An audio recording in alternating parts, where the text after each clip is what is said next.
Nay. Paano maglakad? Iba yung ano niya kanina. Ngayon, tumayo ka ng ayon sa katawan ng Diyos. Tayo. Straight. Yan, si Kuya. Lakad. Kanina, tumatayo yan parang lupay-pay. Ngayon, Ano namin nagayon? kahit naglalakad dyan mga kaibigan. Para ko na Mabagal na kanina, ngayon mabilis na. Mayroon kayong magandang lalaki. Hmm. Kita mo may lihim na may pagtingin sa'yo.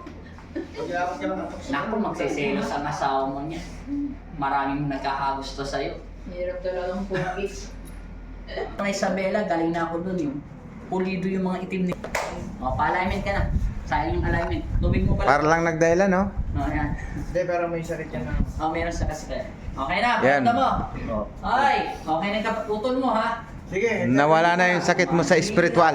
Kailan mo pa nararamdaman yan? Matagal na. Matagal na? Mga isang taon na. Ako, Nay. Taon na. Kaya ikaw, Nay, lagi. Bakit ngayon mo lang dinala dito?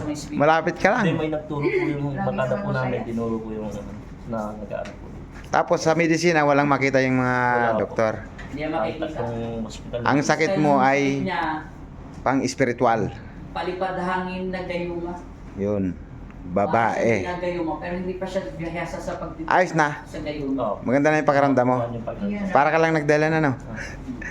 Masaya ka na yan. May humahangang maling pag- Salamat sa iyong pagtitiwala, ha? Thank you. Thank you din. Thank you so much. Bye-bye.